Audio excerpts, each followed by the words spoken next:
Alors, ici, le retour sur terre des personnes bonnes et des personnes qui ont été les plus opprimées. D'accord? Bon.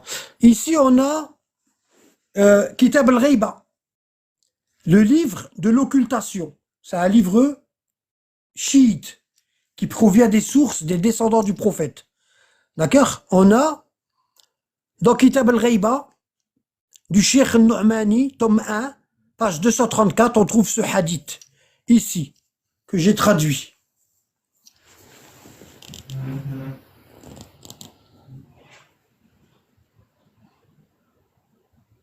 Regardez, il dit, Ida kharaja al-qa'im, lorsque le 12e imam qui doit se lever contre l'oppression sortira, apparaîtra, lam yakun baynahu wa bayna al-arab, il n'y aura entre lui, le 12e imam et les arabes, et Quraysh, que l'épée.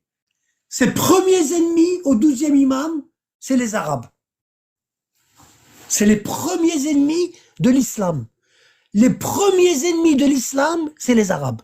Ils l'ont sali, ils ont menti, ils ont tout falsifié au point que tout le monde nous déteste. D'accord? Donc les premiers ennemis du 12e imam, ceux qui vont le combattre quand il va venir, c'est les arabes. إذا خرج القائم لم يكن بينه وبين العرب وقريش إلا السيف. D'accord? ما يأخذ منها إلا السيف. Le 12e imam ne va goûter que l'épée de la part des arabes, de la part des pays arabes. D'accord? وما يستعجلون بخروج القائم. Ils sont pas pressés de voir l'imam al-Mahdi. Les arabes, surtout les salafis, ils sont pas pressés de voir l'imam al-Mahdi. Il y en a même, ils disent, ouais, ça n'existe pas, c'est des fables. Il y a même des savants sunnites, ils disent, tous les hadiths sur les imams, sur le 12e imam, ils sont faux. Ils sont faux. Hein? D'accord? Bon, alors le Bukhari, là, quand il dit, il y aura 12 imams, il est faux aussi.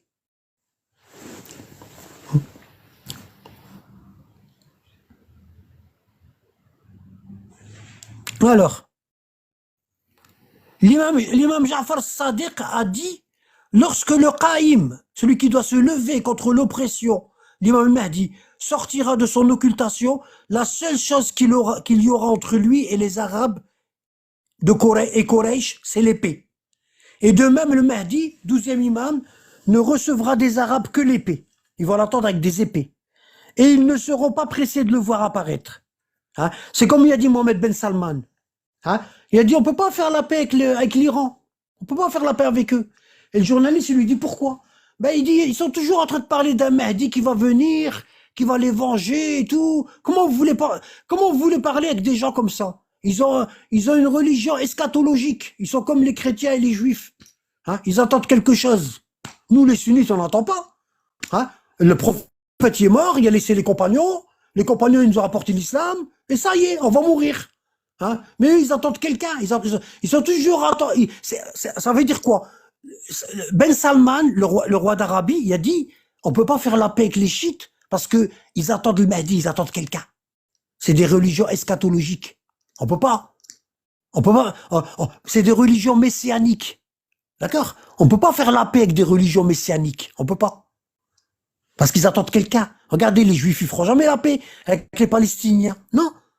Parce que les Palestiniens, c'est des sunnites, Hamas, frères musulmans, hein, une secte, oui. Et Ben Salman, il dit, on peut pas faire la religion avec les chiites. Pourquoi? Parce que avec les chiites, on peut pas construire à long terme.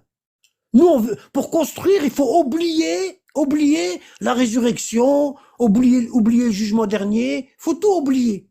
Hein, si on veut faire quelque chose. Moi, je suis en train de construire The Line, c'est sur 50 ans. Voilà. Si je meurs, bah, mon fils, qui sera roi, il va finir The Line dans le désert. Mais avec les chiites, qu'est-ce que vous voulez faire? Ils attendent toujours quelqu'un. Nous, on peut pas travailler avec quelqu'un qu'ils attendent quelqu'un. On peut pas. C'est des religions messianiques. Vous voyez? C'est ça qui veut dire Ben Salman. Donc ici, les premiers ennemis du Mahdi, ce sera les Arabes. C'est rapporté dans un hadith des descendants du prophète, Ja'far Sadiq. D'accord? Hein? L'imam Ja'far Sadiq, lorsque le Qaïm sortira de son occultation, la seule chose qu'il y aura entre lui et les Arabes, et Quraysh, c'est l'épée. Et de même, le Mahdi, 12e imam, ne recevra des Arabes que l'épée. Et ils ne seront pas pressés de le voir apparaître. Par Allah, les vêtements de l'imam Mahdi seront épais, et il ne mangera que de l'orge grossier. Cela ne sera que l'épée et la mort sous l'ombre de l'épée. Vous voyez? En plus, il mange de l'orge, du pain d'orge. Hein? Les Arabes, ils veulent de grands plats avec des chameaux au milieu, puis plein de riz. Hein? Un plat qu'on le lève à 8 personnes. C'est pas un plat, c'est 8 personnes pour lever le plat. Hein? C'est ça qu'ils veulent. Ils veulent pas de l'orge. Non, mais ça va pas, non? C'est pour ça qu'ils ont pas voulu de l'imam Ali après la mort du prophète. Ils ont dit déjà qu'un prophète en a mangé des croutons. Hein? Avec son cousin, on va manger encore des croutons. Non, mais ça va, non? Nous, on veut l'argent des Perses. Hein? Et on veut l'argent des Romains, des Byzantins. Nous, c'est ce qu'on veut. On veut les trônes des Byzantins. Nous, on va les faire des razzias, on va tout piller, et sous le nom de, on vous ramène l'islam. Vous devez être content. Hein? Vous devriez être content parce qu'on vient chez vous, on vient vous islamiser, on va tout vous prendre, hein? Mais vous devrez nous embrasser les pieds parce qu'on vous a ramené l'islam. D'accord? L'islam de qui? De Abu Bakr et de Omar. Hein? Pas celui du prophète, non. L'islam des compagnons. Le terrorisme. Ce hadith nous informe que lorsque le 12e imam Mohammed al-Mahdi sortira de son occultation, ses pires ennemis seront les pays arabes, qui ne sont pas pressés de le voir apparaître. L'imam al-Mahdi les combattra sans répit. On voit clairement ici que les pires ennemis de la famille du prophète Mohammed sont les Arabes désignés par le terme sunnite. Ils n'ont de sunnite que le nom. Ici, on a Sahih al-Bukhari, hadith 2118, dans le Bukhari. Donc c'est sunnite ça, hein? C'est pas chiite. Qu'est-ce qu'on a? On a ça. On a le hadith ici, 2118. Ok? Il est là. Alors, qu'est-ce qu'il nous dit? Dans le Sahih al-Bukhari, chez les pseudo-sunnites, Aïcha rapporte que le prophète Mohammed a dit, à la fin des temps, une armée se dirigera vers la Mecque. D'accord? Se dirigera vers la Mecque. Lorsqu'elle arrivera dans un lieu nommé Al-Baïda, la blanche, elle sera engloutie du premier au dernier. Aïcha dit alors, ô messager d'Allah, comment seront-ils engloutis sous la terre alors que dans cette armée, il y aura ceux qui sont obligés de participer et des étrangers? Aïcha, elle a su tout de suite que c'est une armée musulmane. D'accord? Ben, elle le savait, le prophète, il lui a dit. Mais Bukhari l'a enlevé. Il a enlevé comme quoi cette armée, elle est musulmane. Il l'a retirée. Comme ça, les gens, ils pensent que c'est une armée mécréante. D'accord? Donc, il y a une armée qui va se diriger à la Mecque pour combattre l'imam al-Mahdi, qui sera à la Mecque, le 12e imam, pour le combattre. Et lorsqu'elle arrivera entre Médine et la Mecque, la terre, elle va trembler dans le désert d'Arabie, et ils seront tous engloutis, sauf une personne parmi eux. Elle restera pour raconter ce qui s'est passé. D'accord? Bon. Et le hadith, c'est le hadith 2118. Bon. 2118, c'est facile, regardez. C'est très facile, regardez.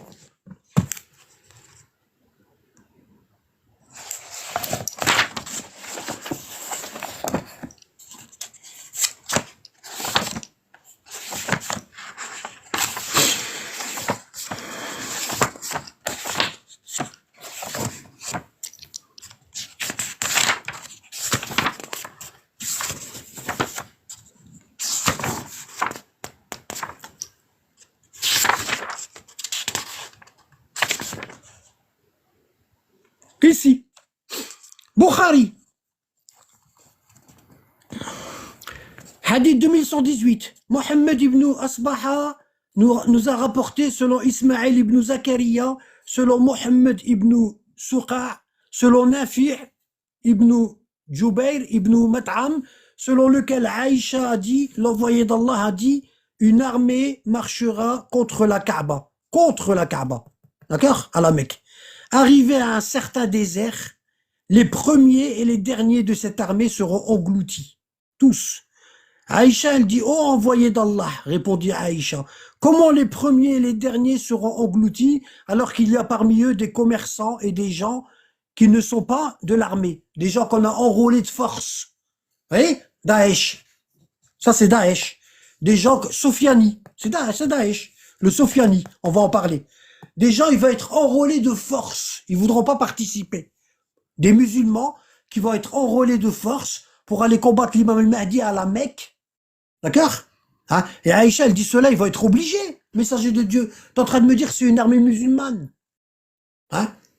Hein? Si ça avait été une armée mécréante, Aïcha, elle aurait pas dit ça. Hein? Elle aurait dit, ouais, c'est des mécréants, tant mieux, tant pis pour eux. Mais là, elle dit, il y a des gens qui vont être obligés, il y a des musulmans qui vont être obligés, on va les forcer. Hein? Regardez, seront engloutis alors que parmi eux, il y a des commerçants et des gens qui ne sont pas de l'armée. Les premiers et les derniers seront engloutis, répliqua le prophète, puis ils seront ressuscités selon leurs intentions, au moment de leur engloutissement. Hein? Si leur intention c'était de combattre le 12e imam descendant du prophète, ils vont aller en enfer. Et si leur intention c'était de se cacher quelque part et de ne pas combattre, hein, ah ben Allah il va les juger puis il va être clément envers eux. Ok? Voilà. Vous voyez? Donc c'est dans Bukhari. La rayba fihi. Alors, que doit-on comprendre de ce hadith? Hadith al-Bayda min al-Ard. Al-Bayda min al-Ard, c'est un endroit entre la Mecque et Médine en Arabie. Elle s'appelle al-Bayda. Le prophète parle-t-il d'une armée arabe? Bien entendu qu'il parle d'une armée arabe. Hein? Ce hadith rapporté par Aïcha chez les sunnites a aussi été rapporté par le 6e imam Ja'far Sadiq chez les chiites. Et ce hadith parle bien d'une armée arabe lourdement armée qui va se diriger vers la Kaaba afin de combattre le 12e imam al-Mahdi. Lorsque l'imam al-Mahdi apparaîtra, il ira à la Mecque, d'accord, pour annoncer son retour. Et une armée arabe, sous les ordres d'un chef appelé Sofiani, un descendant des Omeyyades, avec la même idéologie, donc ce sera un salafiste, ça c'est sûr et certain, il portera le même nom qu'Abu Sufyan l'Omeyyade, celui qui a combattu le prophète pendant 20 ans, le poursuivra pour combattre l'imam. Il va se diriger, il va prendre une armée, donc il y aura de tout hein, dans l'armée là. Il y aura toutes les races, il y aura des Algériens, des Marocains, ils seront tous salafistes, tous. D'accord? Des Tunisiens, des Saoudiens, hein, des Syriens, hein, tous salafistes, Daesh, tout ce qui veut tuer du chiite, ben il va y être là. Voilà. Hein? Donc, lorsque l'imam Mahdi apparaîtra, il ira à la Mecque et une armée arabe, sous les ordres d'un chef appelé Sofiani, du nom d'Abu Sufyan l'Omeyyade, le poursuivra pour combattre l'imam. Lorsque cette armée sera dans un lieu désert entre la Mecque et Médine, ils seront tous engloutis, sauf un homme qui sera témoin de ce qui s'est passé, pour aller annoncer aux gens ce qui s'est passé. D'accord? Le hadith du tremblement de terre, al-Bayda, à la Mecque, près de la Mecque, est très important pour comprendre ce qui se passe aujourd'hui entre les chiites et les sunnites au Moyen-Orient. Vous voyez, vous voyez pas que les cartes sont en train de se dessiner? Vous voyez pas? Hein? Si vous tapez par exemple, regardez, c'est facile, regardez, pour ceux qui savent pas, parce qu'il y a toujours des ignorants, hein. Alors je vais taper guerre Syrie. Guerre Syrie. Regardez, hein. Hop. Voilà. Bon. Ils disent c'est une guerre civile. D'accord? Ils disent c'est une guerre civile. Hein? Conflit interne syrien. Regardez, écoutez bien, hein, écoutez bien. Ils disent que c'est une guerre civile syrienne. Bon. Une guerre civile, ça veut dire c'est un conflit interne entre les Syriens. Il y en a, ils aiment bien Bachar el-Assad, et il y en a, ils l'aiment pas. Bon. D'accord? Bon. Alors, qu'est-ce qu'il dit? Bon. Regardez ici. Regardez. Date du début de la guerre depuis le 15 mars 2011. D'accord? Le lieu en Syrie. Issue en cours. C'est pas terminé. D'accord? C'est pas terminé, c'est toujours en cours. D'accord? Alors, si c'est une guerre interne, une guerre civile, bon, pourquoi tous ces pays sont là? Hein? République arabe syrienne, force armée syrienne, force de défense nationale, Shabiha, brigade du Bas, PSNS, etc. Liwat al-Bakir, garde nationaliste arabe, résistance syrienne, brigade Ahfad Rasulullah, armée syrienne, force démocratique, État islamique, Daesh. Regardez, Daesh. Front al-Nusra, qui ont le même drapeau que Daesh. C'est les frères musulmans, ça. D'accord? Bon. Force armée de la Fédération de Russie. La Russie alliée. Force armée de la Fédération de Russie. D'accord? Vous avez l'Iran. C'est une guerre civile. Qu'est-ce qu'ils font là? Qu'est-ce que les pays là, ils font là-dedans? C'est une guerre civile. Hein? Hein? Front al-Nusra. Bon. Force d'élite syrienne. Brigade révolutionnaire Raqqa. C'est un de ces foutoirs. Ça va être le... Comment on appelle ça? Hezbollah. Il est là. Le Hezbollah, il est là. Bon. Coalition. La France, les États-Unis, le Royaume-Uni, l'Arabie Saoudite, les Émirats Arabes Unis. Ceux-là, ils sont du côté de l'État islamique. D'accord? Regardez, la Norvège, le Maroc, le Danemark, le Canada, la Belgique, le Qatar, le Kurdistan irakien, les Peshmerga, l'armée de libération de la Palestine, le Fatah, l'armée du Fatah, l'Intifada, le djihad islamique palestinien, il est là-bas. Regardez tous les commandants. Comment vous voulez faire avec ça? Bah, lui, il est mort, Abu Bakr al-Baghdadi. Vous connaissez ça? Daesh. Hein? Lui, il est mort. Lui, il est mort. Quand il y a une croix, ça veut dire il est mort, il est clapsé. Ou clamsé, je sais pas comment on dit. Tous ceux-là, ils sont morts, l'État islamique. D'accord? Regardez, Donald Trump, Joe Biden. Hein? Ça, c'est tous les commandements. Tous les commandants.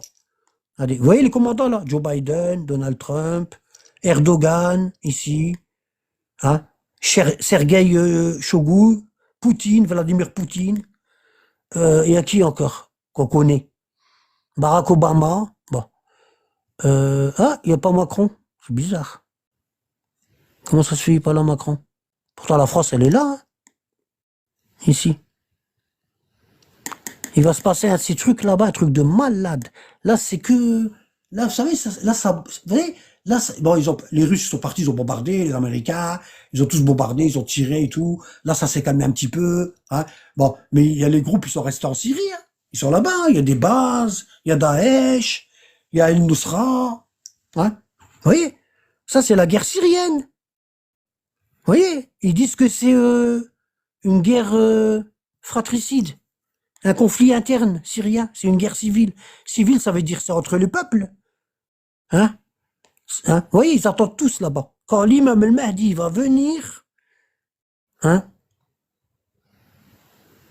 Tout le monde y est là-bas. Il y a même regardez, milices chrétiennes loyalistes.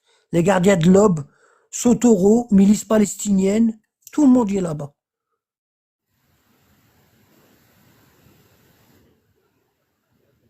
Il y a même un groupe qui s'appelle Sahih Muslim. Regardez, il y a un groupe qui s'appelle Sahih Muslim.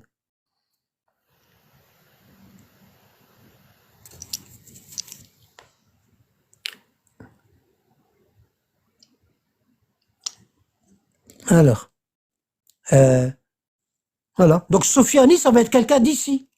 Le Sofiani qui va aller attaquer la Mecque pour tuer le 12e imam, obligatoirement, il va être là. Ça va être un salafiste et il va être ici dans l'État islamique. Le drapeau noir, là. Bon. Et si vous tapez guerre, regardez là. Regardez, hein. Guerre Yémen.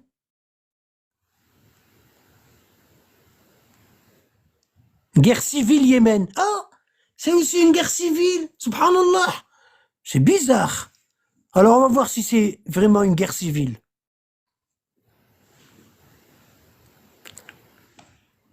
Territoire contrôlé par le Conseil politique suprême. Alors Yémen aussi, hein.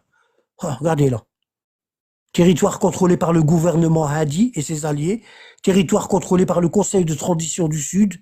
Territoire contrôlé par l'État islamique, même ici au Yémen. Branche yéménite d'Al-Qaïda, de Daesh. Hein. Et ici en blanc, territoire contrôlé par Ansar Sharia, Al-Qaïda. Donc ça, c'est des frères musulmans. Et ici, c'est des salafistes, État islamique. Bon, vous allez me dire, Anabat, c'est quoi la différence entre les frères musulmans et les salafistes? Ben, c'est simple. Ils ont la même idéologie, à part que les frères musulmans, c'est une mouvance salafiste politique, politisée. D'accord? Alors que les autres salafistes, ils font pas de politique. Ils suivent le Mufti d'Arabie Saoudite. C'est tout. Bon. Alors, euh, elle existe encore, hein, en cours. Regardez, la guerre du Yémen, elle est en cours. Vous voyez, les Houthis qui suivent le, les Zaïdis, ça c'est les Zaïdis, Houthis, je vous en ai parlé tout à l'heure, ils combattent les séparatistes. Voilà. Alors regardez, c'est soi-disant c'est interne, c'est guerre civile, c'est entre eux. Bon. Alors ici, vous avez République du Yémen, Force armée yéménite, l'Islah, Comité de résistance, les Houthis, la garde républicaine, le Congrès du peuple à Sanaa, le Hezbollah, tiens, hein, c'est une guerre civile. Qu'est-ce qu'il fait le Hezbollah? L'Iran. Ah bon? La Corée du Nord, même l'autre là, il est dedans. Le cinglé là, qui a des armes atomiques. Lui là, il est dedans. Al-Qaïda, dans la péninsule arabique, il est là-bas, belligérant. État islamique, belligérant. Arabie Saoudite, Soudan, Émirats Arabes Unis, Sénégal, Mauritanie, Maroc, Qatar, Bahreïn, Koweït, Jordanie, Égypte. Soutien, hein, par procuration, États-Unis, Royaume-Uni de France, Espagne, Italie, Allemagne, Somalie, Malaisie, Turquie, Érythrée. Même l'Érythrée, le pays le plus pauvre du monde. Regardez les commandants. Magnifique, hein, pour une guerre civile. Ah bah, c'est ce qu'on appelle, plus communément, le croissant. Pas le croissant que vous mangez le matin, hein, chiite. Hop, voilà. Alors, image, croissant chiite, ah bah le voilà, c'est ça. Regardez. Vous avez les deux plus grands ennemis ici. Vous avez les chiites, Shia, 89%, et ici 85%. Ici, vous avez la Turquie. Ici, vous avez la Russie. Ici, vous avez la Syrie. D'accord? D'accord? Et vous avez un croissant chiite. Toute cette région-là, elle est en train d'encercler l'Arabie Saoudite sunnite. Et ça va du Yémen, comme ça, jusqu'ici. Alors, c'est ça qu'ils sont en train de combattre. D'accord? Ça va de la Syrie jusqu'au Yémen. Et ça fait le croissant chiite. D'accord? Ce que les sunnites, ils détestent. Et c'est pour ça qu'il y a la guerre. Parce que depuis la mort de l'imam Ali, d'accord? C'est-à-dire 30 ans après la mort du prophète, ben, il n'y a jamais eu d'État chiite. Il y a eu les Fatimides, mais c'était une communauté un petit peu déviante, d'accord? Bon, mais il n'y a jamais eu d'État chiite. Et là, on commence à avoir l'Irak qui est devenu chiite après la mort de Saddam Hussein, qui lui était sunnite, Saddam Hussein. Donc l'Irak, elle est devenue chiite, d'accord? Hein. Il y a une guerre en Syrie, les chiites contre les sunnites, d'accord? Hein? Et ils appellent ça le croissant chiite. Et l'Iran, elle donne des armes. Elle donne au Yémen, elle donne des drones et tout, pour bombarder. Et puis voilà, et puis c'est comme ça. Et puis ça ne demande qu'à exploser, hein. C'est juste un petit peu, il y a quelqu'un qui allume un briquet, puis pouf! Vous voyez? C'est le croissant chiite, ici.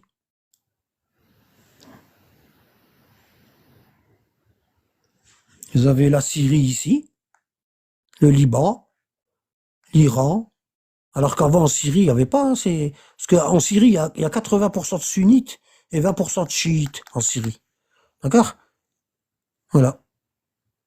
Et vous avez aussi le Bahreïn ici, il y a un pays qui s'appelle Bahreïn, il y a 80% de chiites et 20% de sunnites. C'est la famille régnante. Et vous avez le Yémen. Et voilà. Ça, c'est un signe de l'apparition du Mahdi. Les prémices, comme on appelle. Vous voyez, ici, ils l'ont bien dessiné, hein, regardez.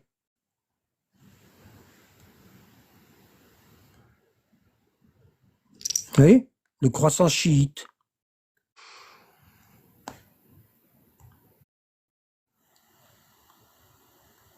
Donc, Le hadith du tremblement de terre al-Beïda, près de la Mecque, ben, comment ça va se passer? Ben oui, j'ai oublié de vous le dire. Comment ça va se passer? C'est que... Alors, où est-ce qu'il est? Comment ça va se passer? Je vais vous expliquer, vite fait. C'est que... Alors, croissant chiite, on recommence. Comment ça va se passer? C'est qu'il y a... C'est qu'il y a un homme... Non, je vais prendre l'autre. Je vais faire l'autre, il est plus beau.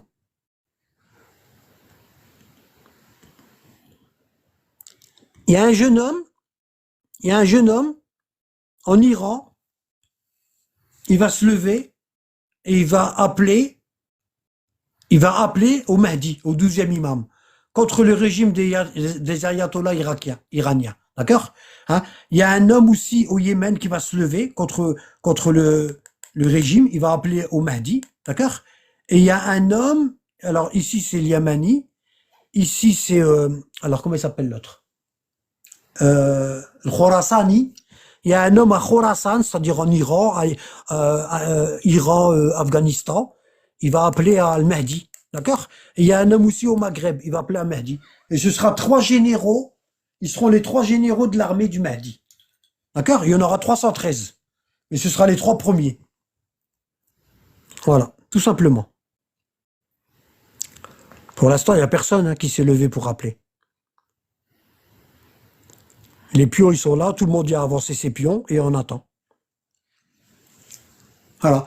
Alors, le hadith du tremblement, quand Aïcha, elle dit, il y a une armée qu'elle va se diriger par la Mecque, une armée arabe, pour combattre l'imam al-Mahdi, et arriver à Al-Beïda entre la Mecque et Médine, il y aura un tremblement de terre, et cette armée, elle va être engloutie du premier au dernier. D'accord?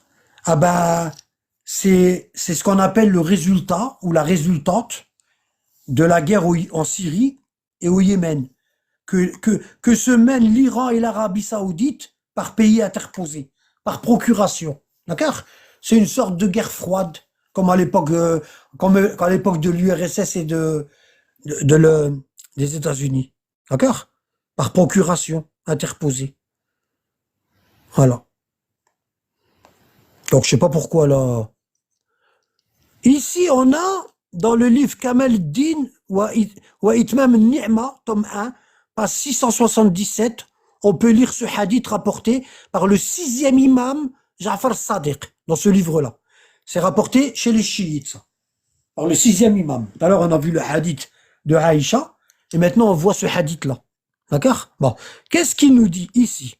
Numéro 57, que j'ai surligné en vert.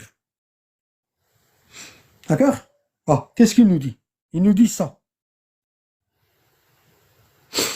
Le 6e imam Ja'far Sadiq a dit, il y aura 5 signes précurseurs.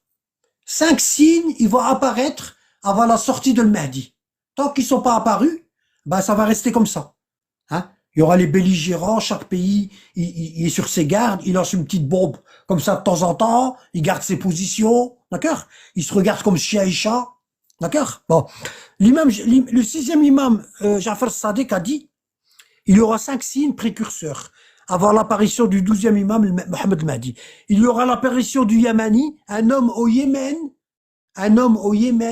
qui va appeler à rejoindre l'armée du Mahdi, d'accord? Bon. Hein? Puis celle du Sofiani en Syrie, un homme va appeler pour défendre le sunnisme, c'est-à-dire la religion des Omeyyades. On l'appelle Sofiani, du nom d'Abu Sufyan. Hein? Il y aura un cri du ciel. Un cri du ciel, il va dire, ô habitants de la terre, l'imam de Dieu est apparu, rejoignez-le.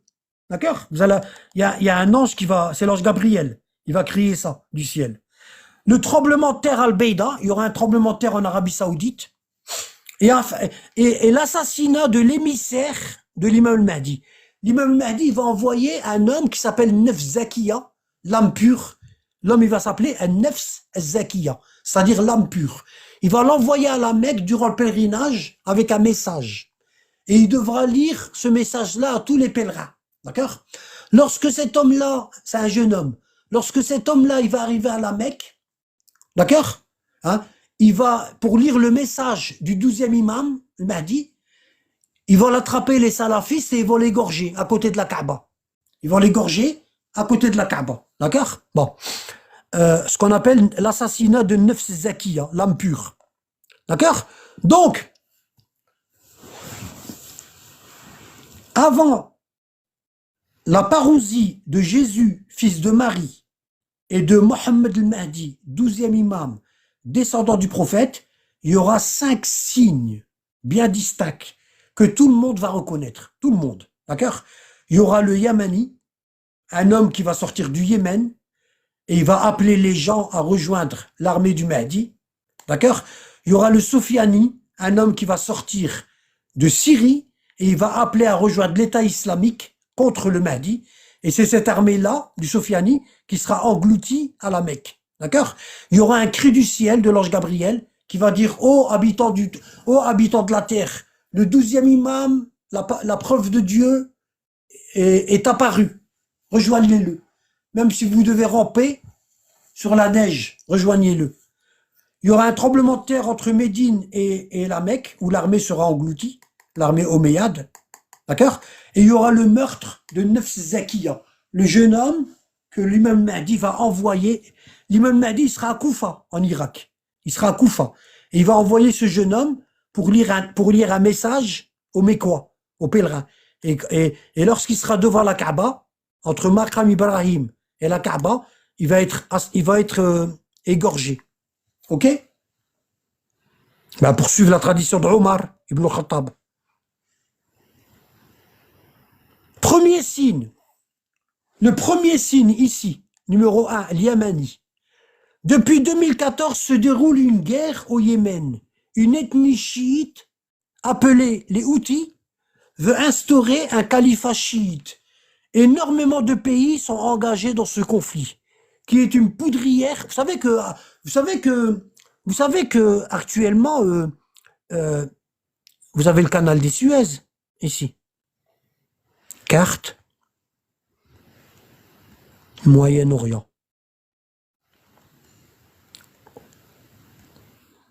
Il n'y a pas longtemps, il y a un Rafale français qui a détruit ce qu'on appelle un drone yéménite. Hein. D'accord? Vous avez ici, ouais, c'est chaud, hein, ici, là, dans le Golfe Persique. Parce que, ici, voyez? C'est chaud ici, hein. Parce que ici, il y a le Yémen, regardez le Yémen. Ici, vous avez l'Éthiopie, ça c'est le royaume de la reine de Saba. Le Yémen, l'Érythrée, la Somalie, tout ça c'est le royaume de la reine de Saba. D'accord? Bon. Ici, c'est chaud parce que les bateaux, ils passent par le canal de Suez, ici. Ici, il y a un canal, et les bateaux, pour pas passer en dessous de l'Afrique, par le Cap Horn, ben, ils passent par le canal de Suez. Et c'est moins cher. D'accord? Ah ben là, ces bateaux-là, quand ils viennent de Chine, d'accord? Et ils veulent, ou de l'Inde, et ils veulent passer là, ben, les Yéménites, ils les bombardent. Ils font des gros trous dans les tankers. Avec des drones. Ils ont des petits drones, ça vaut 10 000 euros. Des petits drones. Et ils font des trous dans les tankers. D'accord? Donc il y a l'armée britannique, il y a l'armée française qui protège les... C'est normal, elle protège les tankers, là, les porte-conteneurs. D'accord? Voilà. Donc ils font des dégâts, eux, hein. Ils font des dégâts. Et leurs armes, c'est pas eux qui les ont fabriquées, hein. Ils ont pas les moyens. Ça vient d'Iran. D'accord? Voilà. Donc, c'est plus facile de partir ici et rentrer directement à la Méditerranée. J'aurais pas dû ça. J'aurais dû faire carte du monde. Parce qu'il y en a, ils connaissent pas les cartes. Voilà.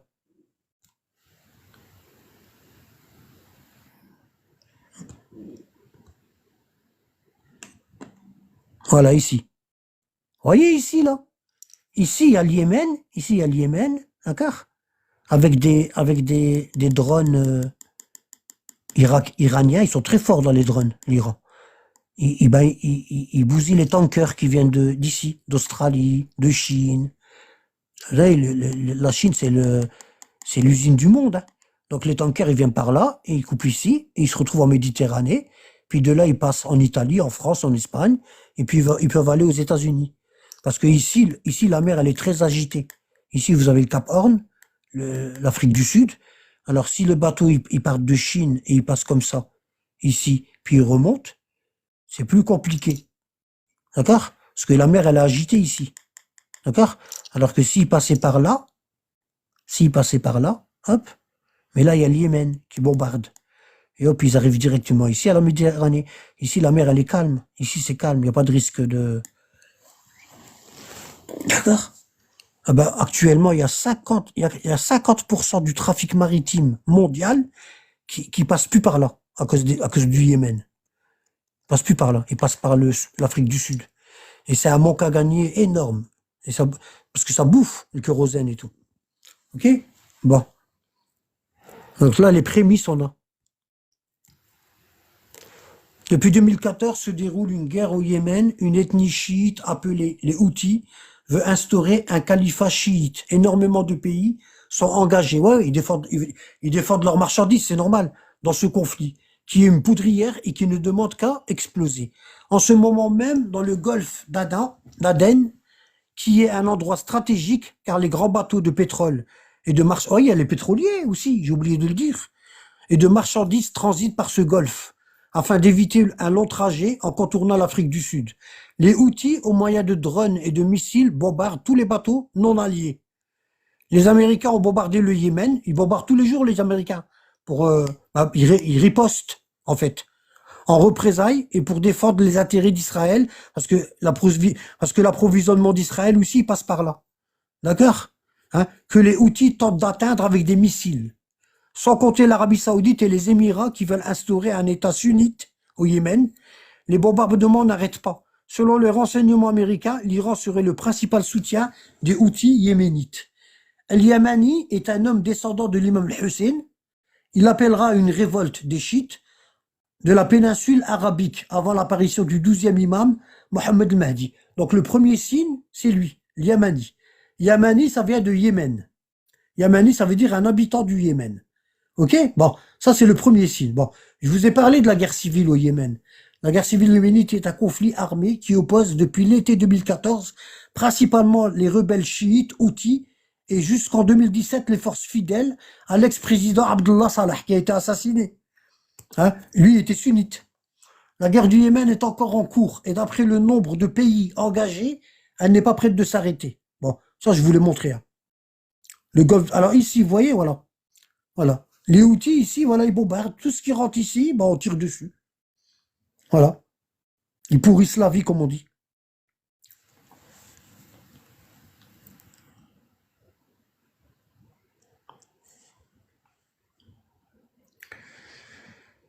Alors, les Houthis arabes, en arabe, les Houthiyin, du nombre de leurs dirigeants, Hussein Badruddin al-Houthi et ses frères, sont une organisation armée, politique et théologique zaydite, une branche, de la branche Jaroudiya. Donc c'est des chiites, mais ils ne suivent pas 12 imams. Active initialement dans le gouvernorat de Saada, au nord-ouest du Yémen, puis à partir de 2014 dans tout le pays. Eux, ils font des dégâts, eux.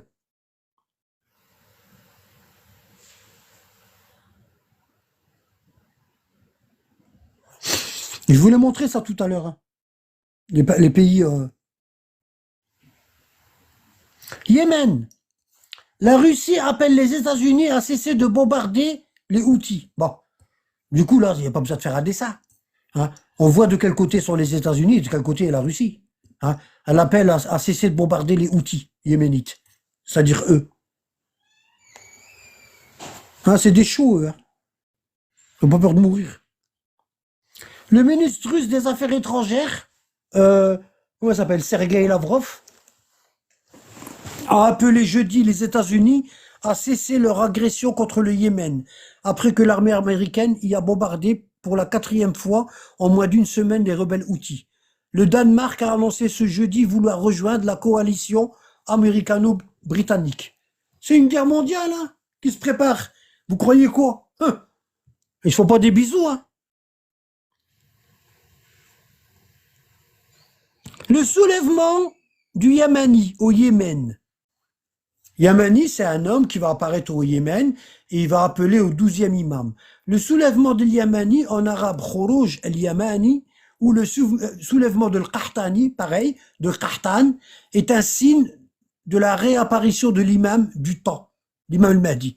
Ce signe fait allusion à la révolte d'un homme yéménite de la descendance de l'imam al-Hussein qui aura lieu avant la réapparition de l'imam al-Mahdi. Selon certains hadiths, son soulèvement coïncide avec le soulèvement de Sufyani, le sunnite de Syrie, et le soulèvement de Sayyid al-Khorasani, celui que je vous ai dit en Iran ou en Afghanistan. D'accord? Donc il y a 3 personnes, 2 chiites et 1 sunnite. Il appellera les gens à l'imam al-Mahdi et se battra avec Sufyani. Il se battra contre Sufyani. D'accord? Bon.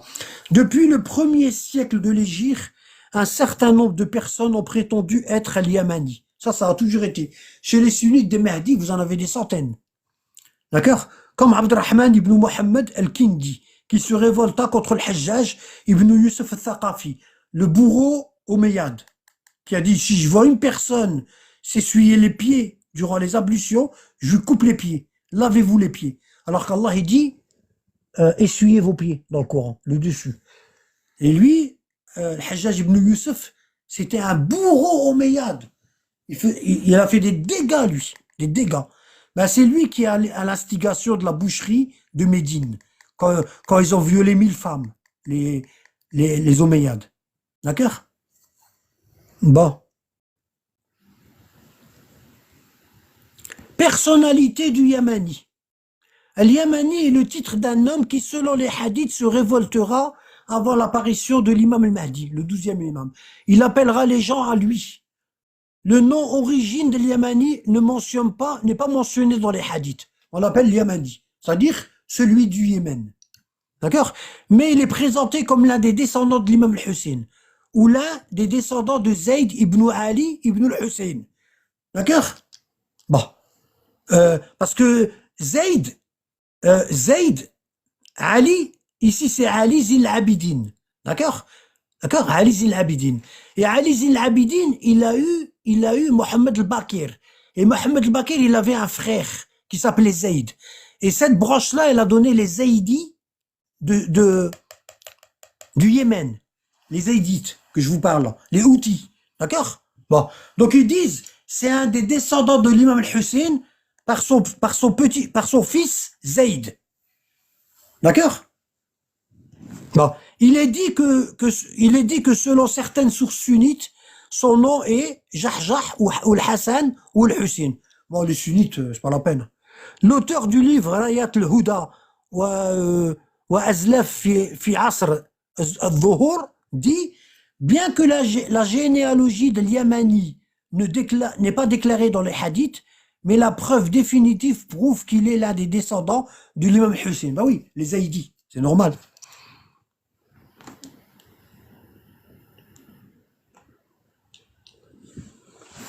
Dans les sources sunnites, il est appelé Al-Qahtani, parce qu'il vient d'une région du Yémen qui s'appelle Al-Qahtan. Hein? Et Al-Mansour al-Yamani. Al-Qahtani attribué à Al-Qahtan, ancêtre des Arabes yéménites. Ça, c'est les ancêtres des Arabes, la tribu de Qahtan. C'est les purs Arabes. Si le 6e imam Ja'far Sadiq dit que la révolte du Yamani est l'un des signes précurseurs de l'apparition du 12e imam Mohammed al-Mahdi, nous n'avons pas le droit de remettre en doute sa parole. Les chercheurs, comme ils disent ici, ne sont pas une source fiable. Bon, on a ça. Bon. Selon les hadiths, le soulèvement de l'Yamani coïncidera avec la révolte de Sophiani, l'Omeyyade, celui qui va se faire engloutir à la Mecque. D'après un hadith de l'imam al-Bakir, les révoltes de l'Yamani, Sophiani et de Sayyid al-Khorasani auront lieu dans la même année. D'accord? Ils apparaîtront dans la même année. Ces soulèvements-là, ils vont apparaître tous en même temps. D'accord? Certains ont mis ensemble les 2 hadiths mentionnés ci-dessus, disant que la révolte de l'Yamani aura lieu au mois de Rajab. D'accord? Hein? C'est pendant le Ramadan qu'on va entendre la voix du ciel qui va dire l'imam al-Mahdi est là. Hein? Alors ici, ils disent, il est mentionné dans certaines sources sunnites le retour du prophète Jésus et de la révolte du Dajjal en même temps que l'apparition de l'Yamani, avant l'imam al-Mahdi. Mais il se révoltera après l'apparition de l'imam al-Mahdi. Ça, c'est pas vrai, ça. Il va se révolter avant. Ok? Selon les savants chiites, ces hadiths ne sont pas authentiques car ils ne sont pas rapportés par le prophète ou des imams Allez, et aussi parce que le hadith qui parle on parle de ça, hein, le hadith sunnite, d'accord? De l'Yamani après le retour du Mahdi, contredisent les hadiths dans lesquels les descendants du prophète, ils disent que le signe de l'Yamani, la sortie du Yamani, c'est un signe de la sortie de l'imam Mahdi. Donc ça, il va pas sortir après, c'est avant. Selon les hadiths, la révolte du Yamani aura lieu au Yémen. Ça a commencé, hein. Dans certains hadiths, des lieux tels que Sanaa au Yémen, Aden, Kinda, Abiyan ont été mentionnés. Certains ulama des savants pensent que les hadiths qui mentionnent Sanaa sont plus souvent signalés et indiquent que ce sera le centre du soulèvement. Sanaa est la capitale du Yémen. Et c'est de là que partira la révolte du Yamani. Bien que tous les détails du soulèvement de Yamani ne soient pas mentionnés dans les hadiths, certains de ses actions sont signalés, y compris appel à la vérité, la guerre avec Sofiani contre les sunnites, hein, et la conquête de Rome, Constantinople, c'est-à-dire la Turquie, qui est actuellement sunnite. D'accord? Ah ben, les chiites, ils vont conquérir le pays de Erdogan. Erdogan, c'est un ennemi des chiites. Erdogan, il finance les frères musulmans. Ce qu'on appelle Al-Nusra. Selon un hadith de l'imam al-Baqir, Mohamed al-Baqir, le soulèvement de l'Yamani est un soulèvement juste et les gens doivent le rejoindre. Certains érudits écrivent que ce qui fait du soulèvement de l'Yamani comme un soulèvement juste, c'est le fait qu'il appellera le peuple à l'imama du 12e imam, Mohammed al-Mahdi. Dans un hadith, il est rapporté le nom d'Al-Mansour qui aidera l'imam al-Mahdi avec ses 70 partisans et il est considéré comme al-Yamani. D'après les hadiths, il est interdit de vendre des armes lorsque l'Yamani se révoltera. Donc vous avez ça. Voilà, vous avez l'armée de l'Yamani, d'accord? Vous avez le Sofiani, sunnite, chiite, et vous avez le Khorasani, chiite, d'accord? L'armée sunnite du Sofiani, descendant d'Abu Sufyan, l'Omeyyade, sortira de Syrie, et l'armée chiite du Yamani, descendant de l'imam al-Hussein, sortira du Yémen. Les deux armées se dirigeront vers la Mecque. Arrivée au désert d'Al-Baïda, l'armée du Sofiani sera engloutie par la terre suite à un tremblement de terre que Aïcha a rapporté. Et il y a Salama aussi qui a rapporté ce même hadith. D'accord? Le deuxième signe, l'armée du Sofiani. Ça, c'est le deuxième signe. Selon un hadith rapporté par Ibn Hammad, un savant sunnite, Al-Yamani rejoint l'imam al-Mahdi à Médine. Non, ça c'est l'Yamani.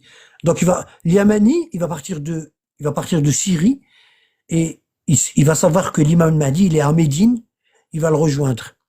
Ensuite, Sofiani, quand il sait que l'imam al-Mahdi est en Arabie, il va envoyer son armée sunnite. D'accord? Envoie une armée à Médine pour rencontrer l'imam al-Mahdi et le combattre là-bas à Médine.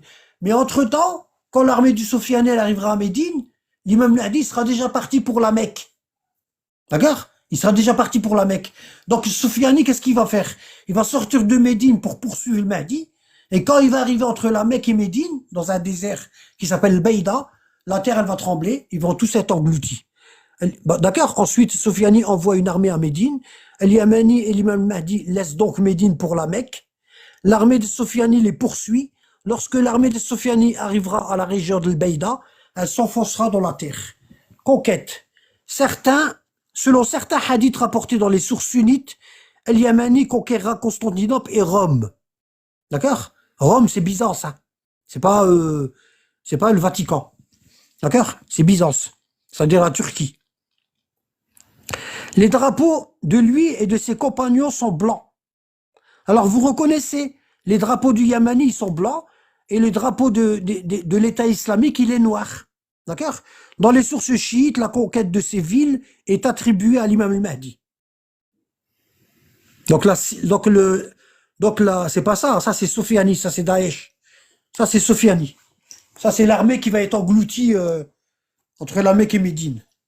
L'État islamique, Taliban, Al-Qaïda. L'apparition du Sofiani est un signe imminent de l'apparition de l'imam Mahdi. Le Sofiani est de confession sunnite. il est exactement apparenté à Daesh, Al-Qaïda ou l'État islamique. Il sortira de Syrie avec une grande armée sunnite. Ses partisans viendront du monde entier. Il y aura de France, Belgique, ben comme là, d'accord, hein. Leur but sera de massacrer les musulmans chiites, où qu'ils se trouvent. Le Sofiani est un descendant d'Abu Sofyan l'Omeyyade. Il y a la même idéologie. Salafi. Il sera le plus grand ennemi de l'imam al-Mahdi, qu'il considérera comme un mécréant. Pour les sunnites, demandez-leur, hein, les chiites, c'est des mécréants. Hein. Il partira de Syrie, de son fief, hein, Raqqa. D'accord? Connaissez la ville de Raqqa, le fief de l'État islamique. Hein, pour se diriger vers les villes chiites de Najaf, où est enterré l'imam Ali, et la ville chiite de Karbala, qu'ils voudront détruire, où est enterré l'imam al-Hussein, le petit-fils du prophète Mohammed. Son but sera de tuer tous les chiites qu'il rencontrera, et de détruire tous les mausolées des imams d'Ahlul Bayt, et de les aplatir. Ça, c'est l'idéologie salafiste. Il se dirigera ensuite vers Médine et la Mecque en Arabie. Dans son trajet de Médine vers la Mecque, la terre tremblera et elle engloutira son armée et lui avec. D'accord? As-Sofiani. As-Sofiani ou l'émergence du Sofiani est l'un des 5 signes inévitables de l'apparition de l'imam al-Mahdi. Et cela se produira au Levant. Selon le récit de l'imam al-Rida, alayhi salam, l'apparition de Qaïm, yani al-Mahdi, n'aura lieu qu'avec l'apparition de Sofiani, qui voudra le tuer. Selon les sources narratives, il marche avec son armée vers Médine et son règne sur le Levant dure 9 mois. Et à la fin, la terre et son armée seront éclipsées à Al-Bayda, dans un tremblement de terre. Donc il va régner 9 mois. Cet État islamique, il va durer 9 mois. Alhamdulillah. Dans le livre Kitab al-Ghayba de Cheikh Toussi, volume 1, page 470, on retrouve ce hadith, dans ce livre-là. Kitab al-Ghayba, ici. D'accord? C'est un livre chiite. On a ça. On a le hadith ici. Ici. D'accord? Je commence à fatiguer. Et la traduction, c'est ça. L'imam Ja'far Sadiq a dit, c'est comme si je voyais le Sofiani ou ses compagnons. Il s'installera près de vos demeures à Koufa. Ils vont aller à Koufa, ici, la ville en Irak, la ville chiite, et ils vont faire un de ces massacres. Ils vont massacrer tous les chiites qu'ils vont trouver sur leur passage. D'accord? Voilà. Et il va s'installer à Koufa. Ça, c'est la ville de l'imam Ali et du Mahdi. D'accord? Je vais vous en parler. Bon. Donc, le Sofiani, à l'obédience omeyyade et salafiste, et ses compagnons s'installeront près de vos demeures à Koufa. Ça, c'est l'imam Ja'far Sadiq qui dit ça. Et un homme de son armée criera, celui qui nous apportera la tête d'un chiite, de l'imam Ali, partisan de Ali, recevra 1000 dirhams en récompense. Alors le voisin se tournera vers son voisin et il dira, celui-ci est chiite. Sa tête sera alors coupée et l'homme recevra 1000 dirhams. C'est comme ça que ça va se passer. Bah, comme ils ont fait là. Le Ghanima. D'accord? Donc le Koufa, c'est une des mosquées les plus anciennes, hein, vers laquelle on peut voyager. Et les musulmans sunnites, ils l'ont remplacé par Jérusalem. Non, en principe, c'est la mosquée de la Mecque, en premier qu'on doit visiter. Ensuite, la mosquée de Médine, où est-ce que le prophète y est enterré. Et ensuite, la mosquée de Koufa, en Irak.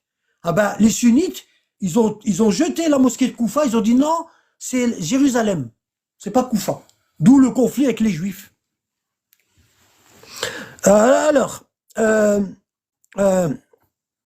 Ici, pratiquement tous les prophètes, ils ont prié ici.